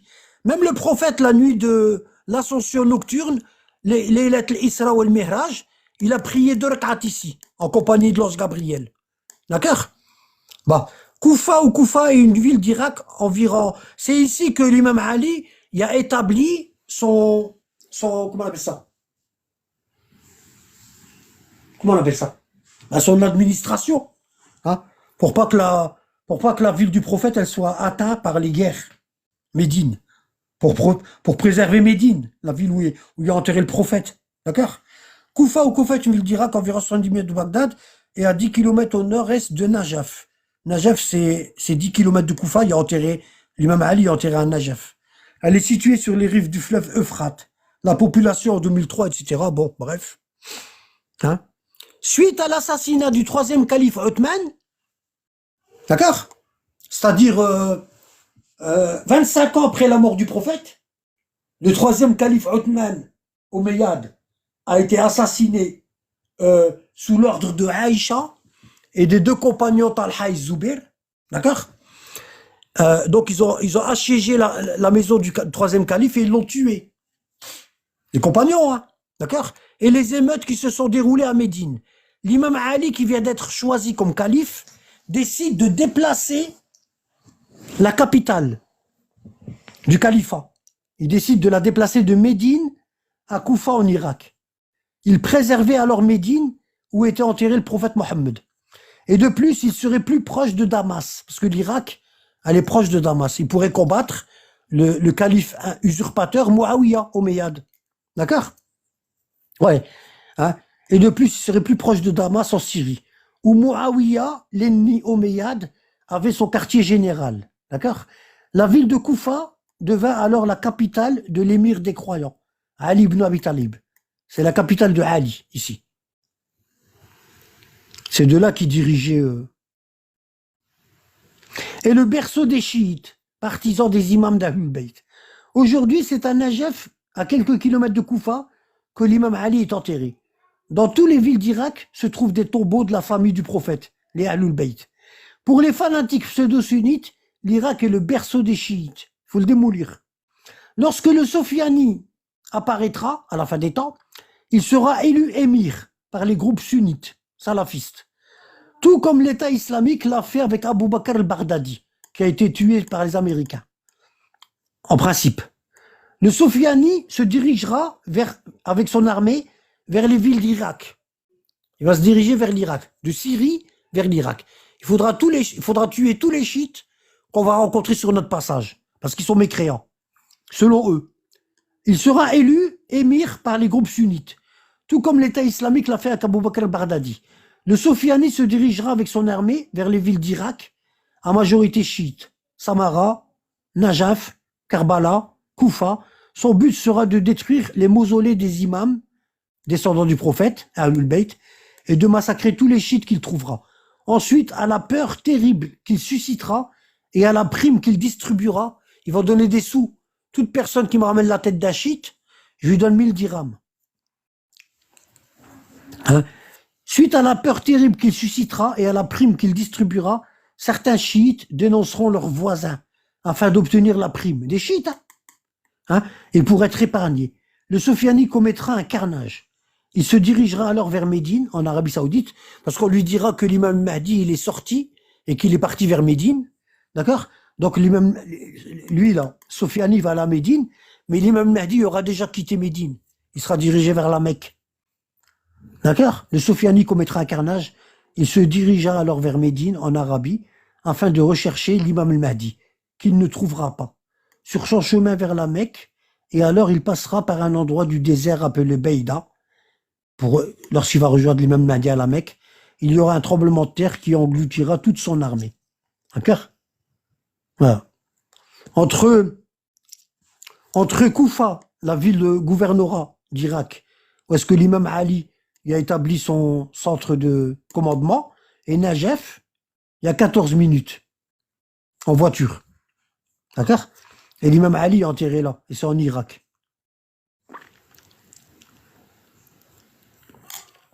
Pour aller à Koufa vers Najaf, où est enterré l'imam Ali, il faut 14 minutes. Il y a 8 kilomètres entre les deux villes. Pillage du mausolée de l'imam al-Hussein. D'accord? Le pillage du mausolée de l'imam al-Hussein. Événement qui eut lieu le 20 avril 1801 par les troupes de Mohammed ibn Abd al-Wahhab, le fondateur du wahhabisme et du salafisme. D'accord? Donc déjà à l'époque, en 1801, l'imam Mohammed Abd al-Wahhab, d'accord, celui qui a créé la religion salafiste, il s'est dirigé vers Kerbala, il a tué des chiites et il a pillé le tombeau de l'imam al-Hussein, d'accord, armée wahhabite, d'accord, ordonné par Abdelaziz ben Mohammed ibn Saoud, d'accord, les Saouds, L'armée du Sofiani, bah, ils vont faire la même chose. L'armée du Sofiani. Ils vont faire la même chose. D'accord? L'armée du Sofiani sera essentiellement composée de musulmans sunnites, salafistes, autrefois nommés wahhabites, du nom de Mohammed ibn Abdel Wahhab, le fondateur de cette secte. Déjà à son époque, les tombeaux des imams d'Ahlul Bayt étaient détruits et pillés. Le rêve de tout salafiste est de détruire les tombeaux des imams, ainsi que leurs partisans chiites. Al-Qaïda l'a fait, Daesh l'a fait, l'État islamique l'a fait, tous se revendiquant du salafisme. Le pillage du mausolée de l'imam al-Hussein par les tribus bédouines wahhabites est un événement qui eut lieu le 20 avril 1801. Ah bah, à l'époque du Sofiani, ils vont refaire la même chose. D'accord? Le raid a été mené par Abdelaziz ben Mohammed ibn Saoud, fils aîné de Mohammed ibn Saoud, fondateur de la dynastie saoudienne. D'accord? Le wahhabisme est une doctrine fondée par Mohammed ibn Saoud et Mohammed ibn Abdel Wahhab.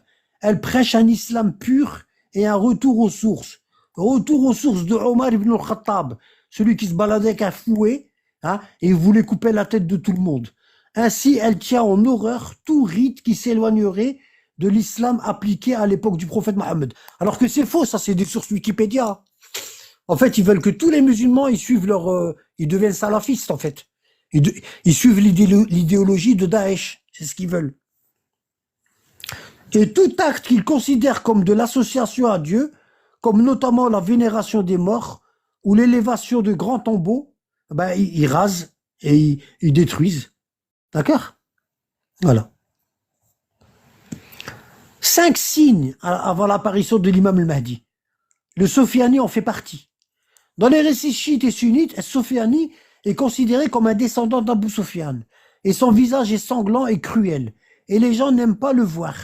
Différents noms lui ont été attribués, dont Ambassa ibn Murra. Il a été rapporté sous l'autorité de l'imam al-Sadiq, al-Yamani, al-Sofiani, al-Sayyah, le meurtre d'une âme pure, et l'éclipse d'Al-Beida sont inévitables. Tous les signes-là, ils sont inévitables. C'est obligé qu'on passe par là. Obligé. Dans les sources chiites et les sources sunnites, différents noms ont été mentionnés pour Sofiani, car son nom a été mentionné dans de nombreux récits sur l'imam Ali.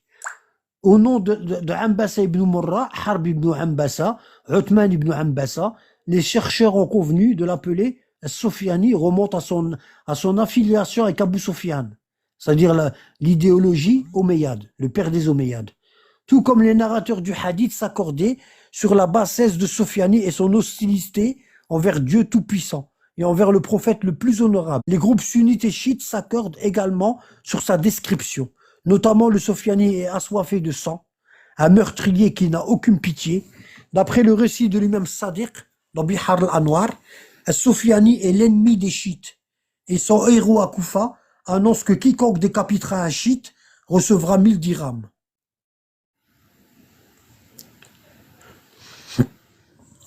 Il faut lire ici Hind, la mère des Omeyyades et l'ennemi du prophète. Elle a croqué le foie de l'oncle du prophète Hamza, le prince des martyrs, Ibn Abdul Muttalib, l'oncle du prophète. Hein? Ben c'est la même chose. Son petit-fils Yazid a coupé la tête à l'imam al-Hussein. Et le Sofiani est un descendant de cette famille omeyyade.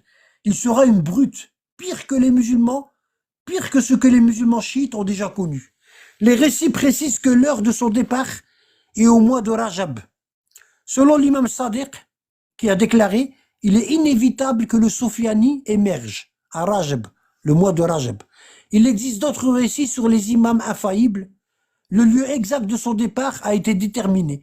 Et son départ a eu lieu un vendredi du mois de Rajab dans la religion de la vallée sèche du pays du Levant. Comme il a été rapporté sous l'autorité du commandeur des croyants, l'imam Ali, qui a dit « Le fils du mangeur de foie, de la mangeuse de foie, Hind, d'accord, sortira de la vallée aride, jusqu'à ce qu'il se tienne sur la chair de Damas. » D'accord? La chair de Damas, c'est ça, c'est la mosquée des Omeyyades. Regardez.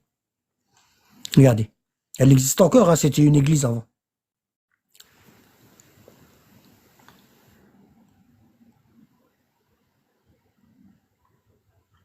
Mosquée des Omeyyades. Voilà, ici. Vous voyez? Ça, c'est la mosquée des Omeyyades à Damas. C'est la mosquée de Muawiyah, de Yazid. Voilà, regardez. Avant, c'était une église. Vous voyez, ça ressemble à une église. Voilà. Vous voyez? Ça, à l'époque, ici, c'était où on mettait le trésor public, la zakat. C'était élevé, d'accord? Hein? Il y avait une échelle, et c'était comme la banque. Alors, on prenait l'aumône aux gens, puis on la mettait là, dedans. Ça s'appelle Beit el-Mal, ça, à l'époque. Ça, c'est la mosquée des Omeyyades. C'était une église avant.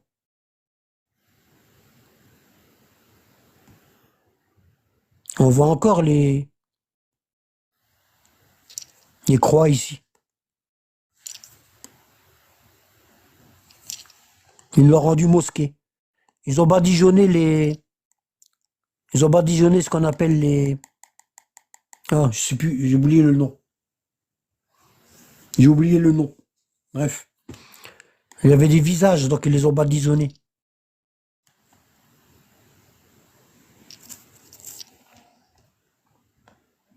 Grande mosquée omeyyade.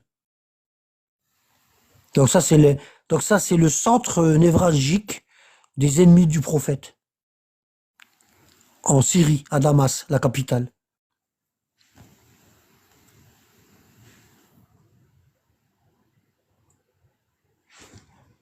Elle a été construite en 706, c'est pas vrai, hein, parce que elle n'a pas été construite. Elle a été améliorée, aménagée. Vous la reconnaissez à Damas, elle est là, regardez. Ça, c'est la ville de Damas, avec la mosquée des Omeyyades. Mais ils vont aller à Koufa, hein, pour tuer du shit.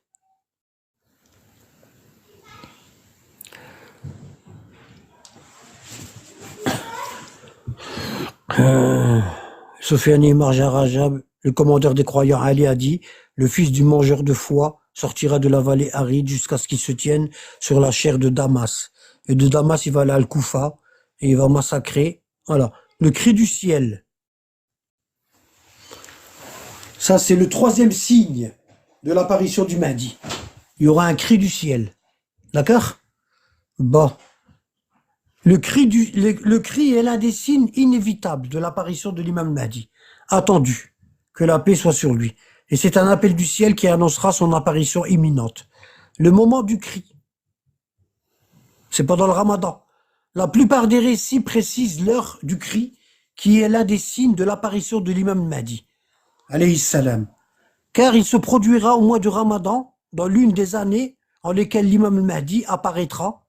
Mohammed ibn al-Hassan ibn Ahmed ibn Walid, qu'Allah l'agrée, nous a raconté en disant, Al-Hussein ibn al-Hassan ibn Aban nous a raconté sous l'autorité d'Al-Hussein ibn Saïd, sous l'autorité de Hamad ibn Isa, sous l'autorité d'Ibrahim ibn Omar, sous l'autorité d'Abu Ayyub, sous l'autorité d'Al-Harith ibn al-Mughira, sous l'autorité de Abu Abdillah, l'imam Sadiq, qui a dit, le cri du ciel se produit pendant le mois du Ramadan, se produit dans la nuit du vendredi, le 23e jour du mois de Ramadan. Donc ce sera Laylat al-Qadr, la nuit du destin.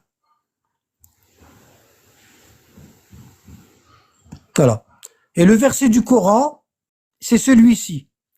Allah, il dit dans la sourate numéro 2, verset 155, « Très certainement, nous vous éprouvons par un peu de peur, de faim et de diminution de biens, de personnes et de fruits, et fais bonne annonce aux endurants. » D'accord? Bon. Hein? Ce verset concerne deux faits bien précis qui se dérouleront avant et après l'apparition du 12e imam, Mohammed al-Mahdi. L'un à Koufa. Donc quand vous serez éprouvé, ça veut dire l'armée du Soufiani, elle va venir vous tuer. D'accord? Et vous allez mourir de peur. Ça concerne les chiites. Vous allez mourir de peur et vous allez crever la dalle. Ce verset concerne deux faits bien précis qui se dérouleront avant et après l'apparition du 12e imam, Mohammed al-Mahdi. L'un à Koufa en Irak et l'autre en Syrie. Dans le livre Bihar al-Anwar al-Majlisi, tome 52, à la page 229, aux pages 229 et 230, on peut lire ceci concernant le verset 155 que je vais vous lire, de la sourate 2 du Coran. On peut lire ça. Dans ce livre-là. Ok?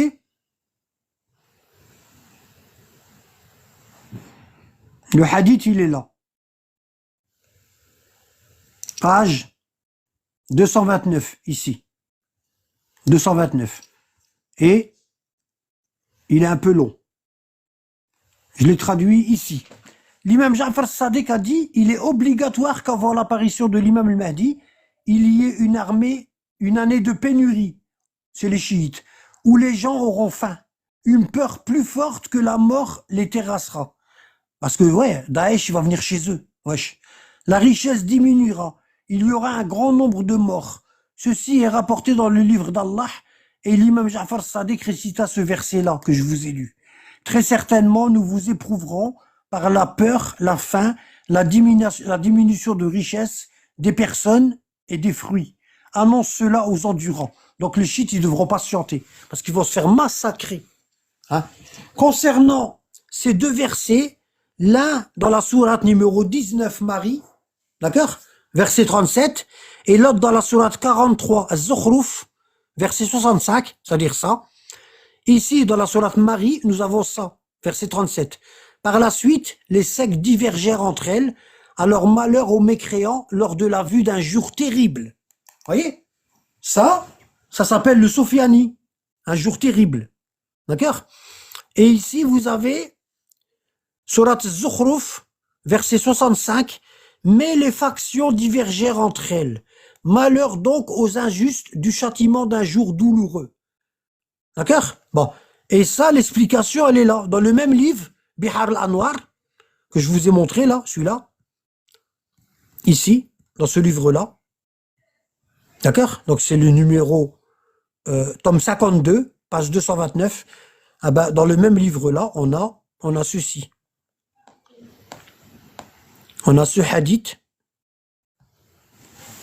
D'accord? À la page 229, hadith 95, et il est fini ici. Il s'arrête là. D'accord? Donc ce hadith-là, il nous dit quoi? Il nous dit, l'imam al-Baqir a dit, en demandant à l'émir des croyants Ali ibn Abi Talib concernant la parole d'Allah, et les factions, les groupes, les sectes divergèrent entre eux. Il dit, attendez la délivrance suite à 3 événements. Il dit aux partisans, les chiites, l'imam Ali, il leur dit, attendez votre délivrance après que vous allez avoir 3 événements, 3 grandes épreuves. D'accord? Bon. Quelqu'un dit, ô émir des croyants, quelles sont ces trois épreuves? L'imam Ali répondit, une divergence, dispute entre les habitants du Cham en Syrie, le drapeau noir de la région de Khorasan et la grande peur du mois de Ramadan, hein, lorsque le cri du ciel il va être entendu. En demandant qu'est-ce que la grande épreuve, qu'est-ce que la grande peur du Ramadan, l'imam Ali répondit, n'avez-vous pas entendu la parole d'Allah dans le Coran qui dit, si nous voulions, nous ferions descendre du ciel un prodige sur eux, hein, devant lequel leurs nuques resteront courbées. Un miracle, un signe qui fera sortir la jeune fille de son engourdissement, qui réveillera celui qui dort et qui terrifiera celui qui est réveillé. C'est ça. D'accord? Ici, vous avez la sourate Ash-Shu'ara et vous avez le verset numéro 4 du Coran qui dit « Si nous voulions, nous ferions descendre du ciel sur eux un prodige. » C'est-à-dire un cri du ciel. L'imam d'Allah, le 12e imam al-Mahdi est là, rejoignez-le, devant lesquels leurs nuques resteront courbées. Nous ferons descendre du ciel un cri qui les terrifiera. Ils seront terrifiés lorsqu'ils entendront ce cri-là. Les musulmans, hein. Donc, un des signes de l'apparition de l'imam al-Mahdi, que les pseudo-sunnites ignorent, c'est un cri du ciel, terrifiant. Voilà pourquoi, depuis la mort du prophète Mohammed, les sunnites ont eu des dizaines de Mahdi, imposteurs, alors que les chiites n'en ont toujours qu'un seul. C'est bizarre, hein? Les chiites, ils ont qu'un seul Mahdi, et les chiites, ils en ont eu des dizaines et des dizaines. Je vous ai parlé du dernier en date, en 79-80, Juhayman al-Utaybi. Et là, il y en a un nouveau Mahdi, là. Il est, je sais pas ce qu'il est, là. Avec un bonnet noir. Wallah, c'est vraiment une bande de tarés, hein. Wallah. Qasaman billah. C'est une bande de tarés. Donc, Un des signes de l'apparition de l'imam al-Mahdi que les pseudo-sunnites ignorent, c'est un cri du ciel terrifiant. Voilà pourquoi, depuis la mort du prophète Mohammed, les sunnites ont eu des dizaines de Mahdi, imposteurs, alors que les chiites n'en ont toujours eu qu'un seul. Parce que nous, on a des signes. Nous sommes toujours à la page 230 du même livre que je vous ai montré. Bihar al-Anwar, tome 52. On peut lire ceci. On peut lire ce hadith numéro 96. D'accord? Et le hadith 96, il nous dit, Abi Basir rapporte que l'imam Mohammed al-Bakir a dit, si vous voyez un gigantesque feu provenant du Levant à l'Est, durant 3 à 7 jours, soyez sûr que cela signifie la délivrance de la famille de Mohammed, les Ahlul Bayt. Inch'Allah, car Allah est puissant et sage. Ensuite, l'imam al-Bakir dit, ce cri n'arrivera que durant le mois du Ramadan. C'est le cri de l'ange Gabriel aux créatures de ce monde. Il ne faut pas voir dans ce cri du ciel de l'ange Gabriel que la vengeance du prophète Mohammed et de sa descendance bénie. Bien entendu qu'ils sont ceux qui ont le plus souffert sur une période de plus de 255 années, et qu'ils sont les porteurs de l'étendard des opprimés et de la justice. Mais il ne faut pas oublier que les Ahlul Bayt sont aussi les représentants de tous les opprimés parmi leurs partisans chiites. D'accord? Quand on dit Allahumma ajil farajahum, ou Allah accélère leur délivrance, ce qu'on appelle le faraj. Nous, les partisans de la famille du prophète Mohammed, les 12 imams d'Ahlul Bayt, nous appelons chaque jour dans nos invocations à la délivrance du prophète Mohammed et de sa famille. On dit Allahumma salli ala Muhammad wa ali Muhammad wa ajil farajahum wa al'an a'da'ahum, et maudit leurs ennemis. Et on appelle à la délivrance. Hein? Et ça fait accélérer la venue de lui-même Mahdi. Plus il y aura de gens qui appelleront à la délivrance, plus les choses s'accélèrent. C'est exactement comme c'est les juifs, avec ma chère. D'accord?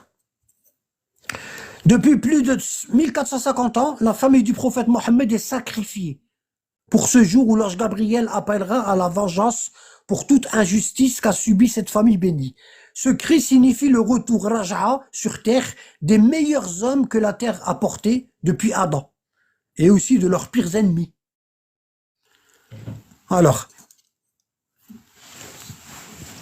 il faudra faire des sacrifices.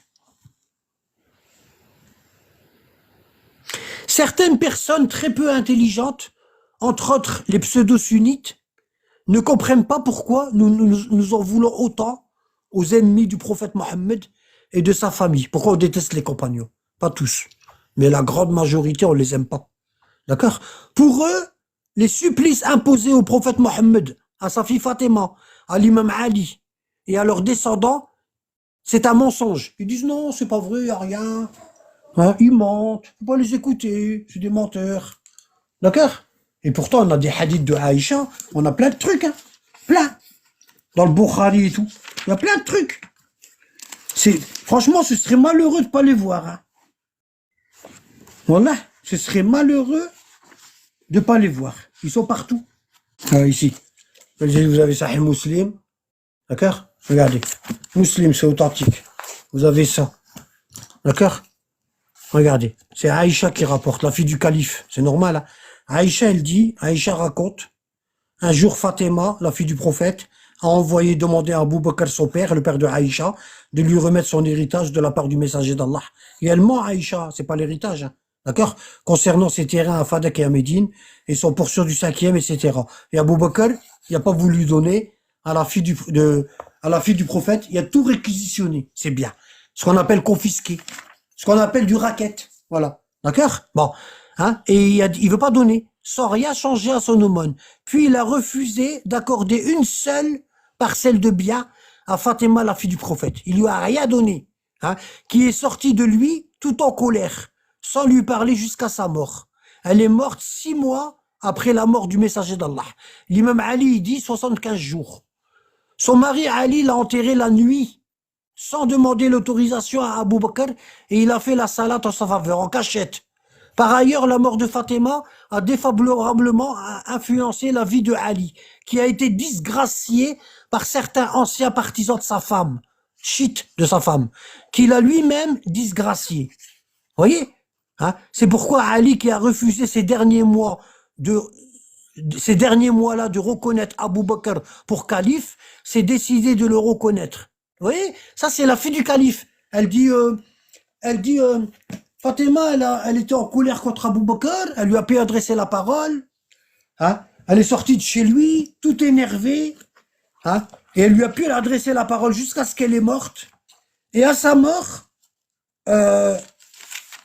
son mari Ali, il est parti courir chez Abu Bakr et lui a fait l'allégeance parce qu'il était tout seul. Il s'est retrouvé tout seul. Voyez? C'est ça, hein? D'accord? Bah oui. Allez. Sahih Muslim,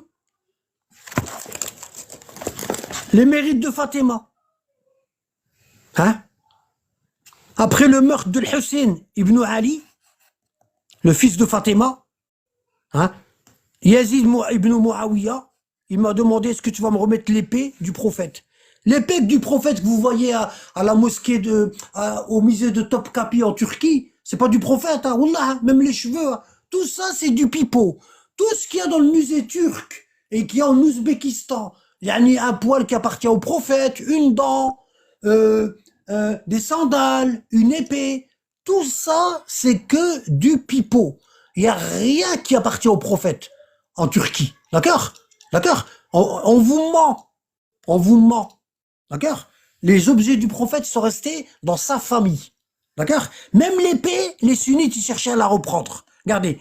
Hein? Il est parti voir le Hussein. Voudrais-tu mordre? Après la mort de Hussein, lorsque Yazid, le fils de Muawiyah, l'Omeyyade, il a fait décapiter le Hussein.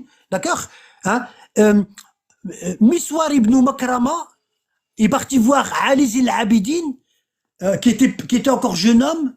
Hein, c'est le troisième imam, le fils de Hussein, descendant du prophète, et il lui a dit, donne-moi l'épée du prophète Mohammed, les sunnites ils vont te la prendre, donne-la moi, je vais te la cacher. D'accord? Il lui a dit, est-ce que tu vas me remettre l'épée du messager d'Allah, Dulfikar, la fameuse épée aux deux branches. D'accord? Hein, car je crains de voir les gens te l'enlever de force. Pourquoi? Parce que celui qui a l'épée du prophète, Dulfikar, l'épée d'Ali, là, qu'on appelle Ali, de Ali, ah ben, il a le califat. Il a le pouvoir suprême. D'accord? Hein? Je jure par le nom d'Allah que si tu me la donnes, l'épée, je vais la garder jusqu'à ma mort. En outre, Ali ibn Abi Talib s'est fiancé avec la... Et là, Muslim, il rajoute un truc. Il dit qu'Ali, il s'est fiancé avec la fille d'Abu Jahal, le plus grand ennemi du prophète, et Fatima, elle était en colère, et le prophète, il est monté sur le mimbar, il a dit à Ali, je t'interdis de prendre une épouse avec Fatima, ma fille. Ils l'ont rajouté là, alors que ça n'a rien à voir là-dedans. Ça n'a rien à voir là-dedans. Vous voyez? Hein? Ils détestent les sunnites, ils détestent la famille du prophète. Ils les détestent. Wallah. Et après, le prophète, il dit, certes, Fatima est une parcelle de moi. Et je crains de la voir lésée dans sa religion. J'ai peur qu'on lui fasse du mal. De qui que ce soit. Sous l'effet de qui que ce soit. Ah ben, là, il parlait de Abu Bakr, ici. Il parlait d'ici. Hein? Là, on vous dit pas tout, hein. Aïe, aïe, aïe. Aïe, aïe, aïe. Wallah, elle a été frappée. Ils ont brûlé sa porte. Omar. C'est terrible, ce qui est arrivé. Terrible. Terrible.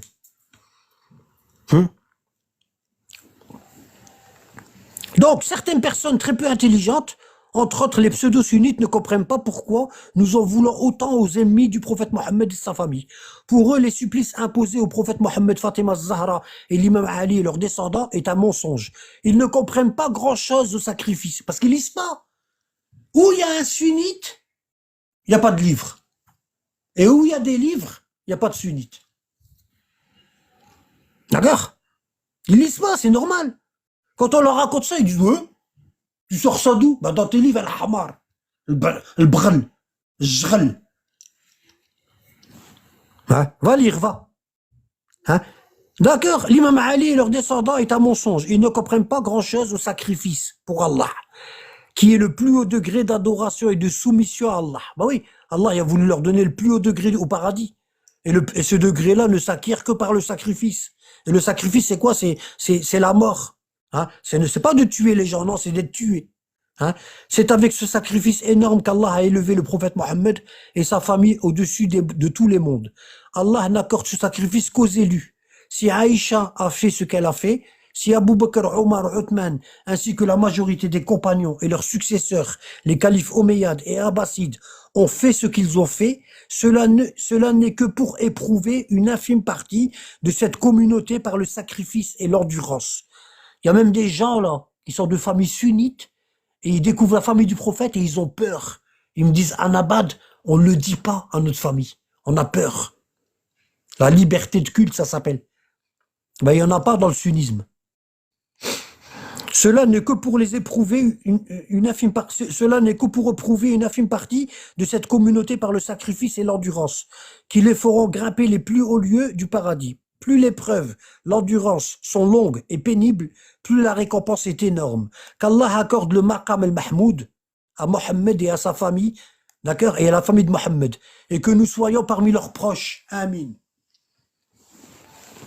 Ici, Allah il dit au prophète, il le prépare dans la sourate l'Isra, l'ascension nocturne vers le ciel. Et de la nuit, consacre une partie avant l'aube, même pour nous, pour des salades surérogatoires, afin que ton Seigneur te ressuscite en position de gloire, ce qu'on appelle maqam al-mahmoud. D'accord? وَمِنَ اللَّيْلِ فَتَهَجَّدْ بِهِ نَفِيلَةً لَكَ عَسَى أن يبعثك ربك مقاما محمود. Al-Maqam al-Mahmoud est le plus haut lieu, le plus élevé et le plus proche d'Allah. Il est le plus loué et le plus convoité de toute la création. D'accord? Il suffit de regarder les épreuves de Mohammed et de sa famille pour comprendre qu'ils sont les seuls à avoir atteint de leur sacrifice ce lieu-là. Ok? Ici on a Khasf al-Bayda, le tremblement al-Bayda, entre Médine et la Mecque. Ici, vous avez la Syrie. Le Sofiani va sortir d'ici, de Syrie, et il va se diriger vers Médine. Et l'imam al-Mahdi ne sera pas là, à Médine. Et Sofiani va repartir vers Mecca. Ici, entre la Mecque et Médine, il y a une région qui s'appelle le Bayda, ici. Ah ben, c'est là qu'il sera englouti. Il y aura un tremblement de terre, et il sera englouti. Et ça, c'est le 4e signe, le tremblement de terre entre Médine et la Mecque, qui engloutira une armée venue attaquer l'imam al-Mahdi. Ok? Bon. Donc je crois qu'on va arrêter là. Le reste, je le ferai une autre fois. D'accord? Vous voyez, je ramène des sources sunnites, des sources chiites. Voilà. L'islam, c'est les 2 premières sources de l'islam. Comment une personne elle peut se dire coraniste? Faut être con. Wallah. Moi, je comprends pas. Tu sais que j'arrive pas à mettre dans la tête comment ils pensent les coranistes dans leur tête. Wallah. Ils savent même pas que le Coran il a été écrit par Uthman ibn Affan. Ils savent pas ça. C'est grave. Même les chiites. Même les chiites. Wallah. Même les Ils chiites. savent très bien que c'est Uthman, mais qui sont là à dire Ils détestent Uthman, ils le maudissent. Ils détestent Uthman, ils le maudissent. Mais il leur a écrit un Coran parfait. Voilà. Ça me tue, ça. C'est de l'hypocrisie. C'est Comment incroyable. on peut être con? Comment on peut être con? Subhanallah. C'est comme s'il y a une personne, d'accord, Ahmed, par exemple, son père il est riche, et puis dans sa famille il y a qui? Il y a ses beaux-parents, d'accord, et il y a sa famille, ses frères et sœurs, d'accord, et son père il meurt, et il dit donnez-moi, je veux vous écrire un testament, je veux partager mes biens. Et la belle famille, c'est-à-dire lui, Ahmed, il y a des sœurs. Et ces sœurs, elles sont faibles parce que leur mari les manipule, tu vois. Et leurs maris, ils veulent des terrains, ils veulent l'héritage au bled, tu vois. Ça arrive souvent, ça, chez les Arabes. Comment ça se fait qu'ils comprennent pas ça avec le prophète?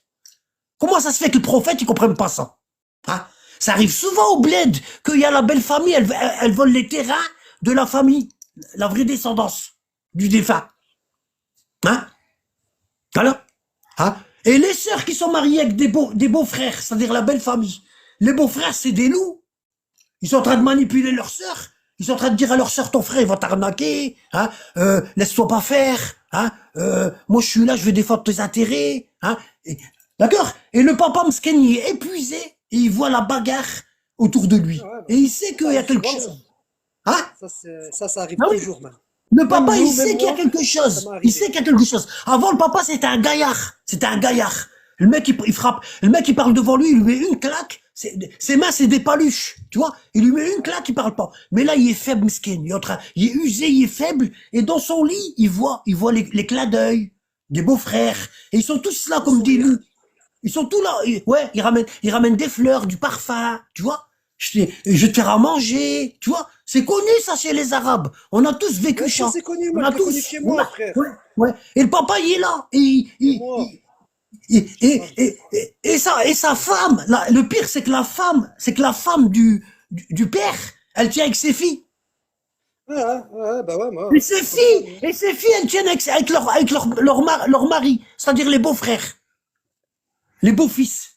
Limite, ils Pourquoi? attendent Parce qu'il que, meure. parce que le beau-fils, il vient avec sa fille, et il prend sa mère, il la prend au magasin, il la balade, tu vois. Et sa mère, elle dit, j'ai des enfants, j'ai des garçons, ils servent à rien. Heureusement, Allah, il m'a donné des filles. Tu vois, tu connais ça? Ah, je connais que trop, frère. Ah, Trop. Trop. Moi, j'ai ah une ben, sœur, Wallah, ah ben, elle est devenue Wallah, assaillante. al-Azim, c'est exactement ce qui s'est passé à la mort du prophète. La Le savate prophète, il y avait des musulmane. terrains et des terrains. C'est Hein. incroyable. Ah oui, Ils ont Fadak. tout pris. Oui, bah Même oui. la Comme quoi, tu étais maison, le plus même la riche. maison où il est Bien mort, sûr. même la maison où il est mort le prophète, la maison qui revient à Fatima, Aïcha elle l'a pris. Ah, bah ouais, après, bah, Aïcha. Hein. Hein. Et elle dit, le prophète, il est mort chez moi. Il a rassemblé ses 9 femmes et il leur a dit, si vous m'aimez, laissez-moi aller mourir chez Aïcha, c'est ma préférée. Là, Le voyons. prophète, il va faire de la différence comme ça? Hein? Jamais. Hein? Hein? Dans un hadith, le prophète, il dit, tout homme qui a plusieurs femmes, et je lui conseille d'en prendre qu'une seule, hein, parce qu'il ne pourra pas être juste, et Allah, il dit dans le Coran, vous ne pourriez être juste avec vos femmes, même si vous montez la garde, vous ne pourrez pas être juste. Pourquoi? Oui. Parce qu'elles vont se détester entre elles, et vous ne pourrez rien faire. Et vous allez obligatoirement pencher pour l'une d'elles. Et si vous penchez pour l'une d'elles, le jour du jugement dernier, vous allez vous présenter devant Allah en train de boiter. Vous allez vous présenter boiteux devant Allah. D'accord? Et les femmes que vous avez offensées, vos épouses, elles seront en train de vous préparer du feu pour vous brûler. Mystère. Parce que tu as fait de la différence. Hein? Et tu dis, ouais, mais je peux pas, j'arrive pas. Prends-en qu'une. T'arrives pas, t'assumes pas, prends-en qu'une. Déjà rien que le prophète, il a souffert.